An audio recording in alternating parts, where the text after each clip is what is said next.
Albert Einstein જેની જન્મતિથિ છે અને સ્ટીફન હોકિંગ જેમની પુણ્યતિથિ છે. તો એના વિશે આપણે વધારે વાત કરીશું. મારી સાથે છે મારી કો-હોસ્ટ પૂજા.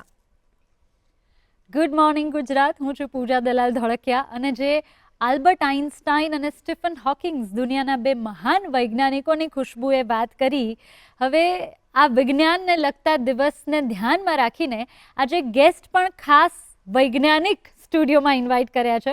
વેલ, અમારી સાથે આજે સ્ટુડિયોમાં જોડાયા છે IIT ગાંધીનગરના પ્રોફેસર ફિઝિક્સના ડૉક્ટર ઉર્જિત યાજ્ઞિક, જે ડીન ઓફ ફેકલ્ટી અફેર્સ પણ છે. ઉર્જિતભાઈ, આપનું ખૂબ ખૂબ સ્વાગત છે સ્ટુડિયોમાં. નમસ્તે. મને આ પ્રોગ્રામમાં ભાગ લઈને ઘણો આનંદ થાય છે, કારણ કે મેં જ્યાં PhD કર્યું ત્યાં મારા એક ગાઈડ હતા પ્રોફેસર સ્ટીવન વાઇનબર્ગ, જેઓ પાર્ટિકલ ફિઝિક્સમાં એમને નોબેલ પ્રાઇઝ મળ્યું છે. વાવ. અને બીજા હતા પ્રોફેસર જ્હોન વ્હીલર, જેઓ પ્રિન્સ્ટનમાં હતા જ્યારે આઇન્સ્ટાઈન પણ પ્રિન્સ્ટનમાં હતા ત્યારે. ઓ વાવ. તો બહુ નજીકનો નાતો જોડાયેલો છે અને આપણે આઇન્સ્ટાઈન સાહેબના જન્મ દિવસે જ્યારે આજે વાત કરી રહ્યા છીએ તો એક સામાન્ય વિદ્યાર્થી અથવા એક નોર્મલ લેમેન તરીકે મને એમની બે વસ્તુઓ સૌથી પહેલાં ધ્યાનમાં આવે. એક છે થિયરી ઓફ રિલેટિવિટી અને બીજું છે એમનું દુનિયાનું સૌથી ફેમસ ઇક્વેશન, તમે જેને કહી શકો E=mc². આ બંને વસ્તુને સાદી ભાષામાં, આઇન્સ્ટાઈનના જીવનને કે એમના કામને સાદી ભાષામાં કેવી રીતે સમજાવી શકાય? એટલે આપણે રસાયણશાસ્ત્રમાં ઘણા વખતથી પદાર્થનું સંરક્ષણ એટલે કે કન્ઝર્વેશન ઓફ મેટર એ ઘણા વખતથી જાણીતું હતું. તે જ પ્રમાણે કન્ઝર્વેશન ઓફ એનર્જી એટલે કે ઉર્જાનું સંરક્ષણ તે પણ એક મોટો સિદ્ધાંત છે. પણ આઇન્સ્ટાઈને આ બે સિદ્ધાંતને જોડ્યા કે ફક્ત મેટર હંમેશા મેટર નથી રહેતી, પણ તેનું ઉર્જામાં પરિવર્તન થઈ શકે છે.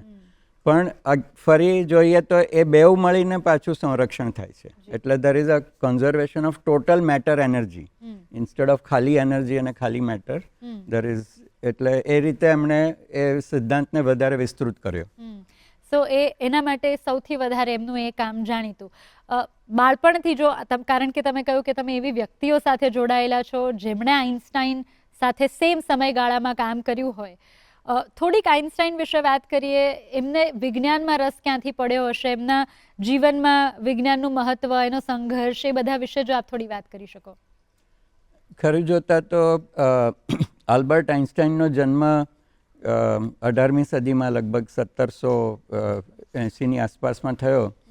તે વખતે જર્મનીમાં વિજ્ઞાનનું સ્તર ઘણું ઊંચું હતું અને ઘણા આવિષ્કાર થઈ રહ્યા હતા તે વખતે. આઇન્સ્ટાઈનના પોતાના પિતાજી હતા, તેમનો એક ઇલેક્ટ્રિકલ સામાનનો અને રિપેરિંગનો એવો બિઝનેસ હતો. એટલે બાળપણથી એમને થોડુંક તો ટેકનોલોજી, ટેકનિક વિશે એમનું ઉત્કંઠા હતી. અને પછી એ કોલેજમાં ગયા. પહેલાં તો એન્જિનિયરિંગમાં ગયા અને એન્જિનિયરિંગમાં બહુ રસ ન પડ્યો અને એટલે વિજ્ઞાનમાં ગયા, ફિઝિક્સમાં ગયા. અહીંયા આપણા શ્રોતા મિત્રો જે વિદ્યાર્થીઓ હોય તેમને એક વાત કહી દઉં કે જ્યારે આઇન્સ્ટાઈન સાહેબ સૌથી પહેલી વાર PhDના ઇન્ટરવ્યૂ માટે ગયા ત્યારે એમને ફેલ કરવામાં આવ્યા હતા. એટલે ફેલ થવું એ કંઈ હંમેશા ખરાબ વાત નથી. એટલે પછી જ્યારે બીજી વખત એમનો ઇન્ટરવ્યૂ થયો ત્યારે એમની થીસીસ પાસ થઈ હતી. સો આ સેમ જ વસ્તુ જો આપણે સ્ટીફન હોકિંગ્સના જીવન વિશે ને એમના સંઘર્ષ વિશે વાત કરીએ, કારણ કે આજે એમની ડેથ એનિવર્સરી પણ છે અને ફિઝિકલી તો એમના જીવનમાં સતત ખૂબ સંઘર્ષ રહ્યો છે, છતાં mentally he was so strong and he was such a brilliant mind કે એ પાથ બ્રેકિંગ ડિસ્કવરી કરી શક્યા છે અને વિજ્ઞાનને ઘણું બધું આપી શક્યા છે. આપ શું કહેશો? એટલે સ્ટીફન હોકિંગ સાહેબ લગભગ 2 પેઢી પછી આવે છે આઇન્સ્ટાઈન પછી, અને આપણા સમયમાં સાંપ્રત સમયના છે. હમણાં જ એમનું થોડા વર્ષો પહેલાં મૃત્યુ થયું. તો સ્ટીફન હોકિંગનો જન્મ ઇંગ્લેન્ડમાં થયો હતો, પણ એમના માતા પિતા ઓક્સફર્ડ શહેરમાં રહેતા હતા, જ્યાં સૌથી મોટી યુનિવર્સિટી છે. અને એમના માતા પિતા બેઉ તબીબી વ્યવસાયમાં હતા. એટલે એમના ઘરમાં પહેલેથી વિજ્ઞાન અને એનું ચલણ તો હતું જ. એટલે એમને ઇન્ટરેસ્ટ હતો. હવે પિતાજીનો આગ્રહ હતો કે મેડિકલ વિજ્ઞાનમાં જાય, પણ એમના એક શિક્ષક હતા, તેમણે એમને સમજાવ્યું કે ગણિત, મેથેમેટિક્સ અને ફિઝિક્સમાં તને વધારે રસ પડશે, એટલે એથી હોકિંગ એમાં ગયા. તો સર, સ્ટીફન હોકિંગે જે કામ કર્યું બ્લેક હોલ ઉપર કે કોસ્મોલોજી ઉપર, તો આઇન્સ્ટાઈનના વર્ક એમના માટે કેવી રીતે પાયો બન્યું, એ તમે અમારા દર્શક મિત્રોને કહી શકો? બરાબર. તો આઇન્સ્ટાઈન અને હોકિંગના કાર્યકાળ વચ્ચે લગભગ 3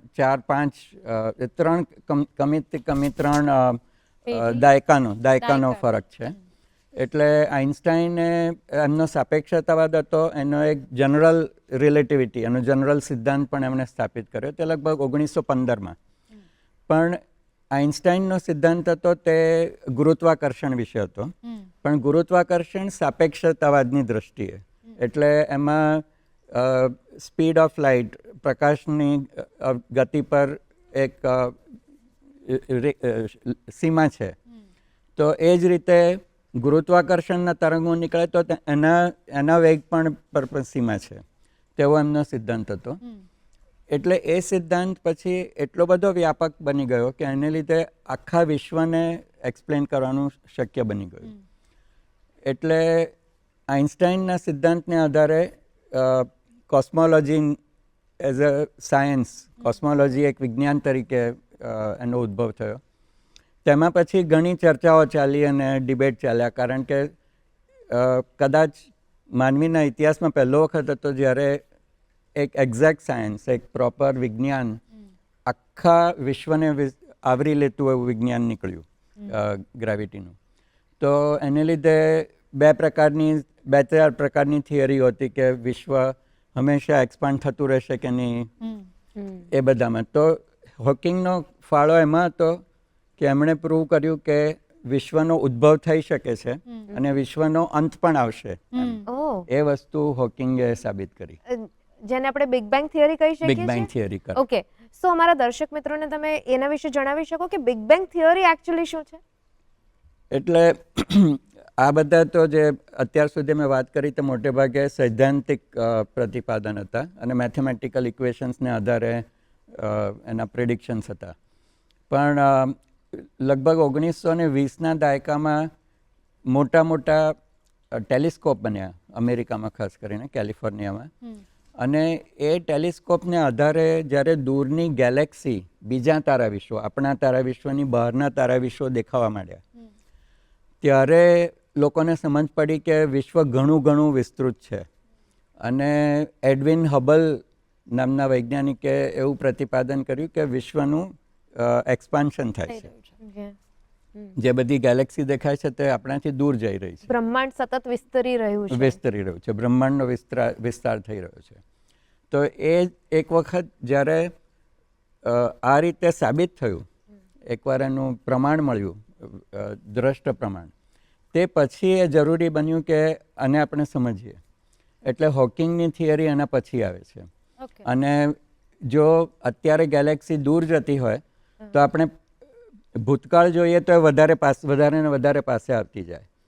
અને ગ્રેવિટી તો ફક્ત એક આકર્ષનારું પ્રતિબળ છે, એનાથી એ કશું દૂર મોકલતી નથી. એટલે જો નજીક જતી જાય તો પછી બધી ગેલેક્સીઓ એક સાથે આવી જાય.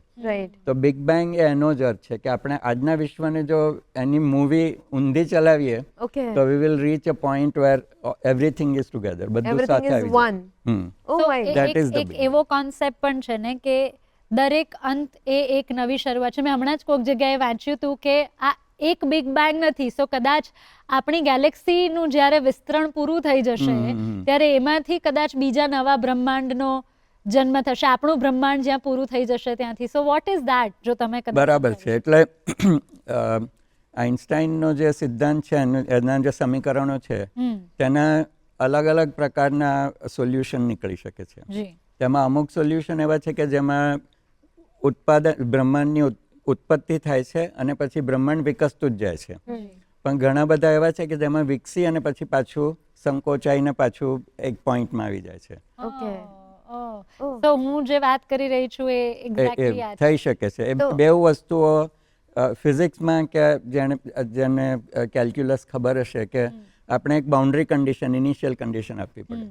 તો જે શરૂઆત જે રીતે થઈ એના ઉપરથી કાં તો વિશ્વ પાછું આવશે કે હંમેશા વિસ્તરતું રહેશે. તો એની રિધમ ઉપર ડિપેન્ડ કરે છે. બરાબર છે. એની Right. રિધમ એની અંદર શું શું છે એના ઉપર આધાર રાઈટ. છે. અને રિધમની વાત કરીએ તો આલ્બર્ટ આઇન્સ્ટાઈન એ પોતે વાયોલિન ખૂબ જ સુંદર રીતે વગાડતા હતા અને મોઝાર્ટ નામના જે કમ્પોઝર હતા એમના સોનાટ વાયોલિન સોનાટ બહુ સરસ રીતે વગાડતા હતા. અને મ્યુઝિકની વાત કરીએ સર તો મ્યુઝિક અને ફિઝિક્સને કેટલા રિલેશન છે? મ્યુઝિક અને ફિઝિક્સના તો ઘણો નજીકનો સંબંધ છે. આપણે સીવી રામન સાહેબ હતા, તેમને પણ જે પણ નોબેલ પુરસ્કાર હજી હમણાં જ આપણે વિજ્ઞાન દિવસ મનાવ્યો એમની રામન ઇફેક્ટની શોધના. તો રામન સાહેબને પણ બહુ વાજિંત્રોમાં બહુ રસ હતો અને વીણા અને બધા વાજિંત્રોમાંથી કેવી રીતે સ્વર ઉત્પન્ન થાય છે તેનો એ ફિઝિક્સ સિદ્ધાંત હંમેશા શોધતા રહેતા હતા. સો બહુ નજીકનો સંબંધ. આપણે જ્યારે ગેલેક્સીની અને ફિઝિક્સની વાત કરી રહ્યા છીએ, આપણે આલ્બર્ટ આઇન્સ્ટાઈન અને સ્ટીફન હોકિંગ્સની વાત કરી રહ્યા છીએ, મને એક વિષય જે બહુ ફેસિનેટ કરે છે હંમેશા, અને ખૂબ બધા દર્શક મિત્રો હશે જેમને પણ ફેસિનેટ કરતો હશે, એ છે બ્લેક હોલ્સ. તો આ બ્લેક હોલ જે છે એ શું છે, એને તમે સાદી ભાષામાં સમજાવી શકો? બ્લેક હોલની અંદર જઈએ તો વસ્તુ ગાયબ થઈ જાય, અંદરથી ક્યારેય પાછી બહાર ન આવી શકે, એ શું છે, કેવી રીતે કામ કરે? એટલે આપણે ઘણા વિદ્યાર્થી મિત્રોને ખબર હશે કે આપણે એને એક્સિલરેશન ડ્યુ ટુ ગ્રેવિટી કહીએ છીએ. પૃથ્વી ઉપર there is a number g, small g, 998 metre પર સેકન્ડ સ્ક્વેર્ડ. તો એ જે એક્સિલરેશન છે તે બધી વસ્તુઓને એક સરખું લાગે છે. એ હાથી હોય કે આ ડબ્બો હોય કે નાનું કણ હોય, બધાને એનું જે એક્સિલરેશન છે તે એકદમ બરાબર જ લાગતું હોય. તો હવે 18મી સદીમાં એવું સમજવામાં આવ્યું કે પ્રકાશના કણો છે તેની પણ અમુક ગતિ છે, પણ ગતિ કોઈ પણ હોય એના ઉપર એક્સેલરેશન તો એટલું જ લાગવાનું. એટલે એને લીધે તમે જો પથ્થર જોરથી નાખો તો વધારે ઉપર જઈને પાછો આવે, જો ધીમેથી નાખો તો ઓછો પાછો આવે, પણ જો બહુ જ જોરથી નાખો જેમ કે પ્રકાશની ગતિ છે, પણ એ પણ કોઈક ને કોઈક વખત પાછા ફરવું જ પડશે એને, કારણ કે ગ્રેવિટી ફક્ત એટ્રેક્ટિવ છે, ફક્ત આકર્ષણ કરે છે. એટલે એના ઉપરથી લાપ્લાસ નામના એક ફ્રેન્ચ વૈજ્ઞાનિકે 1700ની સદીમાં પહેલાં એવું પ્રતિપાદન કર્યું હતું, આઇન્સ્ટાઈનથી ઘણા પહેલાં, કે એવા પણ તારા હોઈ શકે કે જેમાંથી પ્રકાશ બહાર નીકળી ન શકે, કેમ કે એના ઉપર એક્સિલરેશન એટલું સ્ટ્રોંગ હોય કે પાછું પ્રકાશનું કિરણ પાછા એના ઉપર જ પડી જાય. એ ફોર્સ એટલી સ્ટ્રોંગ છે.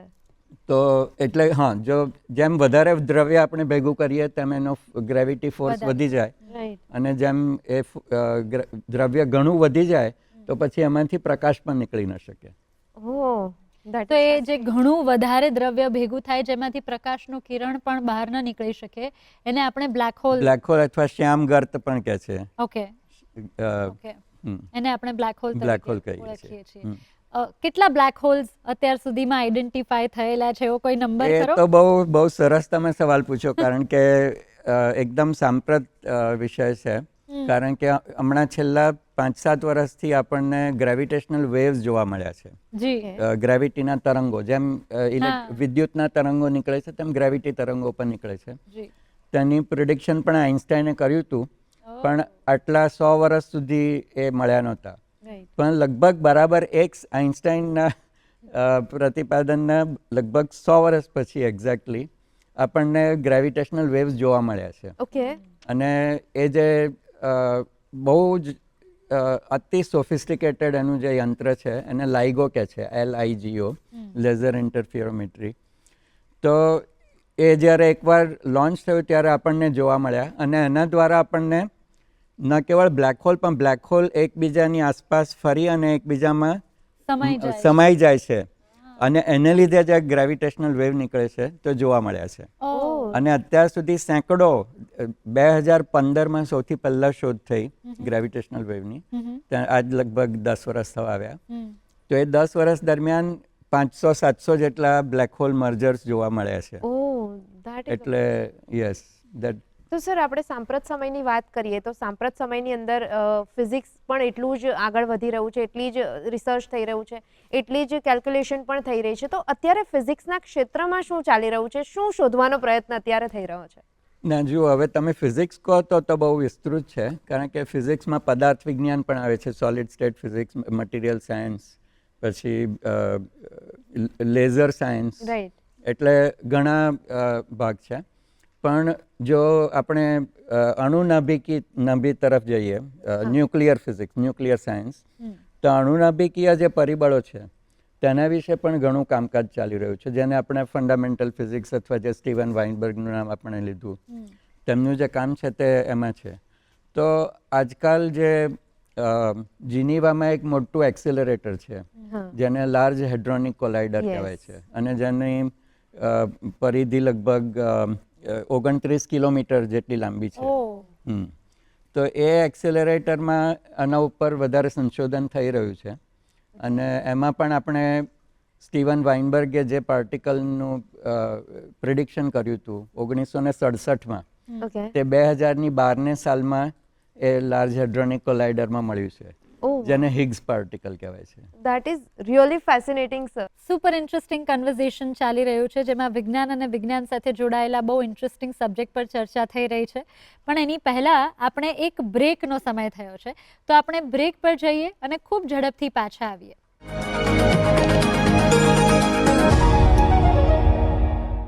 બ્રેક બાદ આપ સૌનું ફરી એકવાર સ્વાગત છે ગુડ મોર્નિંગ ગુજરાતમાં. અને આપણા આજના ગેસ્ટ સાથે આપણે આગળની વાતો કન્ટિન્યુ કરીએ એની પહેલાં, કારણ કે આપણે બ્રહ્માંડની ને ઉલ્કાપિંડોની અને બ્લેક હોલ્સની વાત કરી રહેલા, તો એક સરસ મજાનો નાનકડો વિડીયો છે જેમાં ઉલ્કાપિંડોને, ખાસ કરીને એસ્ટ્રોઇડ્સને લઈને બહુ ઇન્ટરેસ્ટિંગ ફેક્ટ્સ છે જે અમે તમારી સાથે શેર કરવા માંગીએ છીએ. So let's have a look at that video first and then we will continue with our discussion. તમે રાત્રે આકાશમાં ખરતા તારા જુઓ છો અને તેને જોઈને કેટલાક લોકો વિશ પણ માંગતા હોય છે, પરંતુ અસલમાં તેને મિટ્રોઇડ્સ કહેવામાં આવે છે, જે અવકાશમાં ટ્રાવેલ કરતા એસ્ટેરોઇડ છે, જે નાનાથી ખૂબ મોટા કદના પણ હોઈ શકે છે. પણ તમે ક્યારેય કલ્પ્યું છે ખરું, જો એસ્ટેરોઇડ પૃથ્વી સાથે ટકરાય તો શું થાય? सन 1908 में साइबेरिया में एक बहुत बड़ा सा एस्टेरॉयड इम्पैक्ट हुआ था. टुंगुस्का नाम है उसका, ठीक है, टुंगुस्का एक रिवर है उसके. तो उस एस्टेरॉयड का जो स्टोरी है एक्चुअली बहुत बड़ा एक फॉरेस्ट था, उसका almost more than 2000 square kilometre का जो वॉल्यूम था.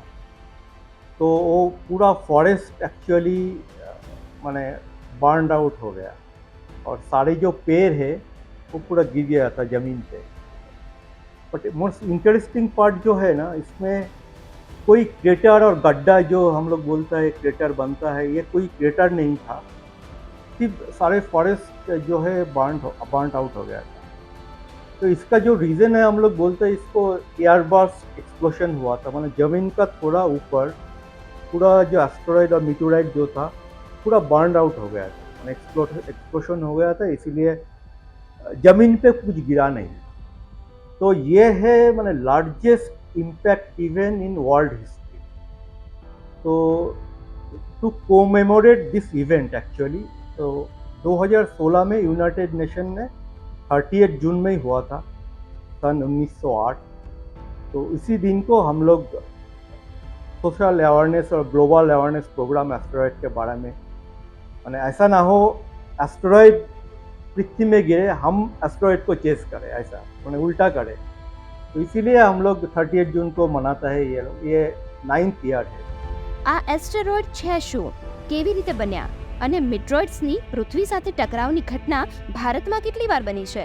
जब सन का फॉर्मेशन हुआ था उस टाइम हम लोग का जो प्लैनेट से 8 प्लैनेट भी बना था, तो कुछ लेफ्ट ओवर मटेरियल रह गया, तो उससे एस्टेरॉयड बना. इसीलिए एस्टेरॉयड का जो शेप है वो स्फेरिकल नहीं, प्लैनेट जैसा, उसका इरेगुलर शेप, उसका ग्रेविटी भी कम है, इसीलिए तो बन नहीं पाया पूरा स्फेरिकल शेप.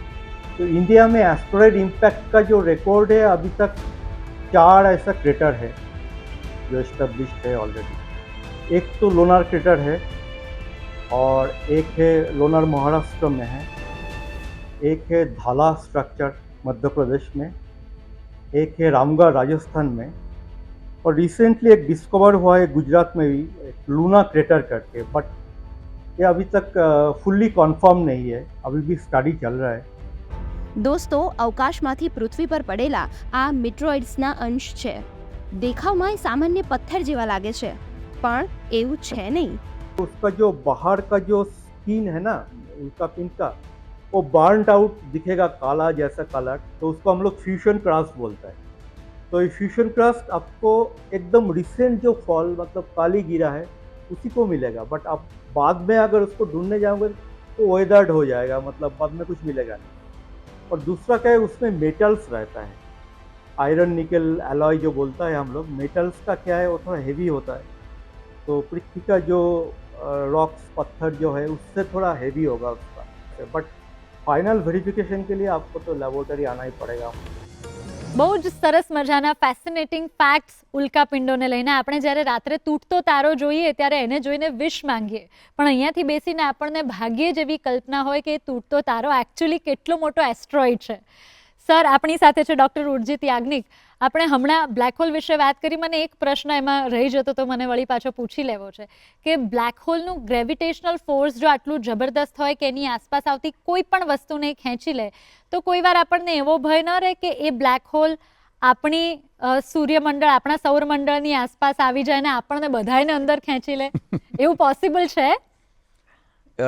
જુઓ, હવે એવું છે કે આપણે આપણી આસપાસના પૂરા જે સૂર્યમંડળ છે તે બધું આપણે જોઈ શકીએ છીએ, અને એમાં કંઈક અજુગતું જોવા મળે તો આપણે ચિંતા કરવી પડે કે કંઈક બીજો બ્લેક હોલ કે કંઈ આવી રહ્યું છે. પણ જ્યાં સુધી આપણે યુરેનસ, પ્લુટો બધું જોઈ શકીએ છીએ, અને ગુરુ, શનિ તો રોજ દેખાય છે આપણને આકાશમાં, તો જ્યાં સુધી એ એમની પરિભ્રમણ કરતા રહેશે એમની મેળે, ત્યાં સુધી આપણે કશી ચિંતા કરવાની જરૂર નથી. બરાબર. પણ એટલે થિયોરેટિકલી ઇટ ઇઝ પોસિબલ? થિયોરેટિકલી કોઈ એક દ્રવ્ય નીકળીને એક જગ્યાએથી બીજી જગ્યાએ પહોંચી જવું એ બહુ ઓછું બને છે. ઓકે. આખું જે ગેલેક્સી છે આપણું તારામંડળ, તે ગોળ ફરે છે, પણ બધા તારા પોતાના સ્થાન પર રહે છે મોટે ભાગે. ફક્ત જો આપણે ગેલેક્સીના કેન્દ્ર તરફ જઈએ, જ્યાં આગળ એક અબજો સૌર માસનો બ્લેક હોલ છે, અબજો સૂર્યમાસ જેટલો, સૂર્ય જેટલો એક મોટો બ્લેક હોલ છે, તો એની પાસે જ તમે જાઓ, પણ એનું અંતર આપણાથી કંઈક 30,000 પ્રકાશ વર્ષ છે, એટલે આપણે ત્યાં એની પાસે પહોંચવાના નથી. પણ આવા રખડતા તારા નથી હોતા વિશ્વમાં, એટલે બ્લેક હોલ રખડતો આપણી તરફ આવી જાય એવું શક્ય નથી, એટલે એની ચિંતા કરવાની જરૂર નથી. તો સર, તમે સૌરમંડળની જે વાત કરી કે આપણે બધા જોઈ શકીએ છીએ, તો એને એસ્ટ્રોફિઝિક્સ કહેવાય, રાઈટ? તો એસ્ટ્રોફિઝિક્સ શું હોય છે, એના વિશે થોડી અમારા દર્શક મિત્રોને તમે સમજ આપી શકો? એટલે આપણે એસ્ટ્રોફિઝિક્સ કે ખગોળ વિજ્ઞાન જેને કહીએ છીએ, તે જ્યારે આપણે ખગોળ તરફ જોઈએ, આકાશ તરફ જોઈએ, ત્યારે જે પણ આપણે સમજવાનું છે, એટલે ધારો કે આપણે વનસ્પતિ જોઈએ છે તો આપણે એને આખું નામ બોટની આપી દીધું, કે પ્રાણી જગત જોઈએ તો એને ઝૂઓલોજી કહીએ. પણ જે તો આકાશ તરફ જોઈએ ત્યારે આપણે એને એસ્ટ્રોફિઝિક્સ કહીએ છીએ. અને લેટિનમાં એસ્ટર એટલે સ્ટાર, એટલે તારાઓનું જ્ઞાન એવું લગભગ કહી શકાય. તો આજકાલ તો આપણે તારા જોવા અઘરા છે, પણ જો તમે ફક્ત 100 વર્ષ પાછળ જાઓ તો જ્યારે વીજળીનો આવિષ્કાર નહોતો થયો, અથવા 200 વર્ષ પાછળ જાઓ જ્યારે વીજળીનો કોઈ સંભાવના જ નહોતી, તો એ જમાનામાં જેવું અંધારું થાય કે તમારી પાસે આખું આકાશનું દ્રશ્ય ખુલી જતું હતું. એટલે આજથી ફક્ત 100 વર્ષ પહેલાં સુધી આકાશ એ સૌથી મોટો ટીવી શો હતો. રાત પડે અને તમે ઉપર જોવા માંડો એટલે તમને આ તારાખચિત આખું આકાશ અને દેખાય. દિશાઓનું જ્ઞાન પણ તારા થકી, દિશાઓનું જ્ઞાન અને ઘણી બધી વસ્તુ, અને આકાશમાં જે પણ થતું હતું, જે આપણા પ્લેનેટ્સ ફરતા દેખાય અને બાકીના તારાઓ ન ફરે, એ બધી સમજ એ વખતથી જ શરૂ, અને નક્ષત્રો બન્યા, એ બધું ત્યાંથી જ શરૂ થયું છે. ઓ વાવ. સો આપણે અત્યારે કરંટ સમયમાં ફિઝિક્સ પર જે રિસર્ચ ચાલી રહ્યું છે, અને આવનારા સમયમાં આપણે દુનિયાને અથવા દુનિયાની ફિઝિક્સની સમજને કેટલી બદલાયેલી જોઈ શકીએ, અથવા એવી કઈ કઈ વસ્તુઓ છે જે અત્યારે આપણને ઇમ્પોસિબલ લાગે છે, ઓર મે બી ઇટ્સ ઇન આર ડ્રીમ્સ, જે કદાચ આવનારા સમયમાં સાચી બની જાય? હવે આપણે સાપેક્ષતાવાદની વાત કરતા હતા, આઇન્સ્ટાઈનના રિલેટિવિટી પ્રિન્સિપલ. તો રિલેટિવિટી પ્રિન્સિપલ મુજબ કોઈ પણ વસ્તુ પ્રકાશની ગતિથી વધારે ગતિથી ન જઈ શકે. જી. પ્રકાશ પોતે પણ નહીં જઈ શકે, હા. પણ દાખલા તરીકે ગ્રેવિટીના તરંગ હોય, ગુરુત્વાકર્ષણ તરંગ હોય, કે કોઈ પણ વસ્તુ, અને જે નવા અણુનાભિકીય ફોર્સિસ મળ્યા છે, કોઈ પણ વસ્તુ પ્રકાશના વેગથી આગળ વધારે વેગથી જઈ શકતી નથી. અને એનું જ કારણ છે કે આપણી આસપાસના જે તારા છે તેના ઉપર આપણું જવું લગભગ અસંભવ છે. કારણ કે સૌથી નજીકનો જે બીજો તારો છે તે લગભગ 4 પ્રકાશ વર્ષ દૂર છે. એટલે જો તમે પ્રકાશની ગતિએ મુસાફરી કરો તો પણ તમને 4 વર્ષ લાગે. અને સામાન્ય રીતે તો આજે પેલું મેં લાર્જ હેડ્રોનિક કોલાઇડર કહ્યું, તેમાં જ ફક્ત પ્રકાશની ગતિની નજીક પહોંચે છે. ઓકે. અચ્છા. પણ બાકી બધી વસ્તુઓ જે આપણે હોય છે તે પ્રકાશની ગતિના 1000માં કે લાખમાં ભાગની ગતિએ જતી હોય છે. એટલે આપણું ત્યાં પહોંચવું એ લગભગ અસંભવ છે. પણ તો તમે ઇન્ટરનેટ પર જશો તો ફાસ્ટર દેન લાઇટ ટ્રાવેલ, રાઈટ. ઓકે. એ બધાની કલ્પના બહુ મોટી હોય છે કે આપણે પ્રકાશ કરતા જો વધારે ઝડપે જઈ શકીએ તો આપણે કશેક આપણા પહોંચી સૌરમંડળમાંથી, આપણી આકાશગંગામાંથી બહાર આપણે પણ નીકળી નીકળી શકીએ. શકીએ. This is very fascinating. Seriously. And sir, તો ફિઝિક્સની જ્યારે વાત કરીએ તો ભારતની અંદર ફિઝિક્સના ક્ષેત્રમાં અત્યારે શું કામ થઈ રહ્યું છે? આ બહુ સરસ સવાલ છે. ભારતની અંદર, એટલે આ વિષયની આપણે જે ખગોળની વાત કરીએ તેમાં 2 બહુ મોટા સમાચાર છે. એક તો રેડિયો એસ્ટ્રોનોમી, એટલે જેમ દ્રષ્ટ એસ્ટ્રોનોમી છે તે જ રીતે રેડિયો વેવ્સમાં પણ એસ્ટ્રોફિઝિક્સ છે આખું. એનું પોતાનું જ આખું એક સબ વિજ્ઞાન છે. તો પૂનાની પાસે એને GMRT કહે છે, giant millimetre wave radio telescope. તો એ ટેલિસ્કોપ લગભગ 5 કિલોમીટરના વિસ્તારમાં ફેલાયેલું છે અને એમાં લગભગ 30 ડિશ એન્ટેના લગાડેલા છે. દરેક ડિશ એન્ટેનાનો વ્યાસ 45 મીટર છે. દે આર જાયગેન્ટિક ડિશિસ, બહુ મહાકાય ડિશિસ, પણ એકદમ લાઇટ છે અને એવી રીતે માઉન્ટ કરેલી છે કે એને ફેરવી શકાય. અને લગભગ 30 આવી ડિશિસ લગાડેલી છે જે એક સાથે એને ફેરવીને આપણે આકાશના જે ભાગમાં જોવું હોય તેમાં જોઈ શકીએ. તો આ રીતે જે રેડિયો એસ્ટ્રોનોમી GMRT દ્વારા કરી શકાય છે તે આપણે માટે બહુ મોટી સિદ્ધિ છે ભારતના ખગોળશાસ્ત્ર માટે. અને લગભગ 1990માં બનાવવામાં આવ્યું હતું, પણ એને શરૂ થતાં થોડા એકાદ દાયકો નીકળી ગયો. પણ છેલ્લા 2 દાયકાથી એમાંથી ઘણા નવા સિદ્ધાંતો નીકળી શક્યા છે. અને એનું જે સંચાલન છે તે પૂનામાં આયુકા છે, inter university centre for astronomy astrophysics, જે પ્રોફેસર નાર્લિકરે શરૂ કરી હતી. અને આજે ટેલિસ્કોપ બનાવ્યું હતું તે પ્રોફેસર ગોવિંદ સ્વરૂપ એમણે બનાવ્યું હતું. He is no more, he passed away just a few years ago. પણ નાર્લિકર સાહેબ એ હોકિંગના સહવિદ્યાર્થી હતા. હોકિંગ એટલે, અને હોકિંગ ઘણા વર્ષો સુધી એમને યાદ પણ કરતા, એમના ઘણા વક્તવ્યોમાં એમણે નાર્લિકર સાહેબનો ઉલ્લેખ કર્યો છે. તો એ જે સંસ્થા છે આયુકા, તે આ GMRTનું સંચાલન કરે છે. અને બીજું એ છે કે હવે જે લાઇગો મેં કહ્યું, જેના દ્વારા ગ્રેવિટેશનલ વેવ્સ ડિટેક્ટ થયા, અમેરિકાથી, એટલે અમેરિકામાં એવા 2 લાઇગો રાખવામાં આવ્યા છે કે જેથી આમ બેઉને મેળવીને તમે સ્ત્રોત ક્યાં છે તે જાણી શકો. પણ જો સ્ત્રોતને બરાબર જાણવો તો એક ત્રીજી જગા પણ જોઈએ, તો ટ્રાયેન્ગ્યુલેટ કરીને. તો અમેરિકામાં એ લોકો માટે ત્રીજું લગાવવાની જગા નથી અને એ લોકો પાસે એટલા રિસોર્સિસ પણ નથી. તો અમેરિકાનું જે લાઇગો છે તે આપણે ત્યાં આવી રહ્યું છે અને આપણા દેશમાં એ અપ્રૂવ થઈ ગયું છે. અને આપણું જે પ્લાઝમા રિસર્ચ સંસ્થા છે અહીંયા અમદાવાદ ભાટમાં, તે લોકો એના ઉપર કામ કરી રહ્યા છે. ખૂબ જ સરસ સમાચાર છે આ તો. અને એ આખરે મહારાષ્ટ્રમાં જ લાગશે. એકદમ અંદર ઇન્ટિરિયર જગા જોઈએ, કારણ કે 5 કિલોમીટર દૂરથી પણ કોઈ ટ્રક પસાર થાય તો એના વાઇબ્રેશન્સથી એનું અચ્છા, એટલે મેજરમેન્ટ સાવ ખરાબ જેમાં થઈ જાય. સહેજ પણ કઈ તો હલચલ મહારાષ્ટ્રના ક્યાંક વિદર્ભમાં કોઈક એરિયામાં જ્યાં કોઈ વસ્તી નથી ત્યાં આગળ જમીન મળેલી છે અને ત્યાં આગળ આ ટેલિસ્કોપ ઊભું કરવામાં આવ્યું. ખૂબ જ સરસ વાત કરી સર તમે, અને આજે સ્ટુડિયોમાં આવીને આટલી સરસ વાતો મારા દર્શક મિત્રો સાથે પણ કરી, એના માટે ખૂબ ખૂબ આભાર.